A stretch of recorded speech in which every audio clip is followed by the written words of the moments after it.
பணியாரம் சாப்பிடணும்னு ஆசையா இருந்துச்சு. இந்த பணியாரத்த நம்ம கடையில காசு குடுத்து வாங்கி சாப்பிடுறோம் அப்படின்னா, 4 ரூ. 10 இல்ல 4 ரூ. 20 அப்படின்னு சொல்லுவாங்க. எல்லாருக்கும் சாப்பிடணும் அப்படின்னா பத்தாது இல்லையா? நம்ம வீட்லயே செஞ்சுக்கலாம் அப்படின்ட்டு கொஞ்சம் மாவு இட்லி மாவு இருந்துச்சு. சரி நம்மளே செய்யலாம் அப்படின்ட்டு, அதுக்கு தேவையான வெங்காயம், கருவேப்பிலை, கொத்தமல்லி, அப்புறம் கொஞ்சமா கோஸ் வந்து நறுக்கி சேர்த்துக்கிட்டேன். நான் வந்து பச்சை மிளகாய் சேர்க்கல. ஏன்னா காரம் இருந்தா தம்பி சாப்பிட மாட்டாங்க அப்படிங்கிறதுனால, அவங்களுக்கு காரம் இல்லாம செஞ்சிடலாம் அப்படின்ட்டு எல்லாமே வதக்கி வச்சாச்சு. இத வந்து நம்ம மாவுல சூடா கொட்டணுமா? இல்ல ஆற வச்சு கொட்டணுமா? அப்படின்ட்டு எங்க வீட்டுக்கார்ட்ட கேட்டுட்டு இருந்தேன். எங்க வீட்டுக்காரர் எனக்கு தெரியாது அப்படின்ட்டாங்க. எனக்கும் தெரியல அப்படின்னு சொல்லிட்டு, சரி ஆறுனதுக்கு அப்புறமா கொட்டிக்கலாம் அப்படின்னுட்டு ஆற வச்சுட்டேன். அதுக்குள்ள வந்து தேங்காய் வந்து கிண்டி கொடுத்துட்டேன் எங்க வீட்டுக்கார்ட்ட. எங்க வீட்டுக்காரர் தான் தேங்காய் சட்னி வச்சாங்க. அதுக்கு சூப்பரா இருக்கும் எங்க வீட்டுக்காரர் தேங்காய் சட்னி வச்சாங்கன்னா. அதனால அவங்களே வந்து தேங்காய் சட்னி செய்ய சொல்லிட்டு, நமக்கும் வந்து லைட்டா பசிக்கிற மாதிரி இருந்துச்சா, சரி பணியாரம் செய்யறதுக்குள்ள வந்து நம்ம ஒரு டீ குடிச்சிடலாம் அப்படின்ட்டு டீயும் வீட்டில் வந்து பன் இருந்துச்சு, அதையும் வந்து தொட்டு சாப்பிட்டுட்டு இருந்தேன். எங்கள் வீட்டுக்காரர் வந்து பார்த்து சிரிச்சுட்டு, எனக்கு பிடிக்காது அப்படின்ட்டாங்க நான் கொடுத்ததுக்கு. இல்லை பரவாயில்ல சாப்பிட்டு பாருங்கன்னு சொல்லி ஊட்டி விட்டேன்.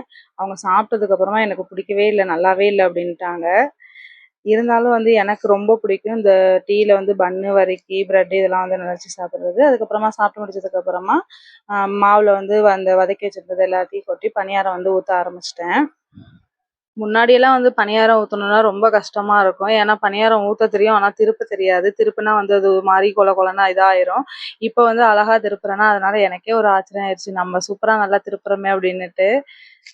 நம்ம வீட்டில் செய்யும்போது பணியாரம் சாப்பிடவே தோணாது. இதே கடைக்கு வெளியில் எங்கேயாவது போகும்போது பாருங்கள், பணியாரம் வாசம் அடித்தாலே ஐயோ சாப்பிடணும் போல் இருக்குது அப்படின்ற ஒரு ஆசை வரும். இப்போ உண்மையாலுமே நான் வந்து இத்தனை பணியாரம் சுட்டேங்க. ஆனால் வந்து சுடும்போது எந்த ஒரு பணியாரமுமே சாப்பிடல. சுட்டதுக்கப்புறமா ஒரு 4-5 பணியாரம் வந்து சாப்பிட்டேன், அவ்வளோதான். ஒரு இடு பணியாரமும் வெந்துருச்சு. தம்பிக்கு வந்து சரி போட்டு கொடுக்கலாம், அவனும் ரொம்ப நேரமாக வந்து பசிக்குது பசிக்குதுன்னுட்டு இருந்தாங்க. சரி தோசை ஊற்றி கொடுமா அப்படின்னு சொல்லி கேட்டுட்டு இருந்தாங்க. தோசைலாம் இல்லை, இதை சாப்பிட்றா, இதில் காயெல்லாம் போட்டிருக்கேன் அப்படின்னு சொல்லி வெயிட் பண்ண வச்சுருந்தேன். சரி ஓகே நம்ம வந்து சுட்டுட்டோமே அப்படின்ட்டு தம்பிக்கு வந்து போட்டு கொடுத்துடலாம் அப்படின்ட்டு தம்பிக்கு போட்டு சட்னி வந்து காரம் இல்லாமல் செஞ்சு வச்சுருந்தாங்க அவனுக்கு. அவன் கையில் கொண்டு போய் கொடுத்தோம்னா, நீ எடுத்துகிட்டு வாமா அங்கே அப்படின்னு சொல்லிட்டான். சரி போடா எடுத்துகிட்டு வரேன் அப்படின்னு சொல்லிட்டு தம்பிக்கு போய் எடுத்துகிட்டு போய் கொடுத்துட்டு வந்தேன். அவனும் வந்து சாப்பிட ஆரம்பிச்சிட்டான். இவ்வளோ தூரம் சுடுறோம், நம்மளுக்கும் பசிக்கும் இல்லையா? சரி வாங்க நம்ம டேஸ்ட் பார்ப்போம் அப்படின்ட்டு நானும் எங்கள் வீட்டுக்காரரும் வந்து டேஸ்ட் பார்த்தோம். உண்மையிலுமே வந்து சூப்பராக இருந்துச்சு. பணியாரத்தை தட்டில் வச்சாச்சு, ஆனால் சட்னி ஊற்றுறதுக்கு கரண்டி இல்லையே அப்படின்ட்டு எங்கள் வீட்டுக்காரர் கரண்டி தேடிட்டு இருந்தாங்க. நமக்கு அதுக்குள்ளே அவசரம் தாங்கலை, நம்ம வந்து அப்படியே எடுத்து ஊற்றிடலாம் அப்படின்ட்டு எடுத்து ஊற்றியாச்சு.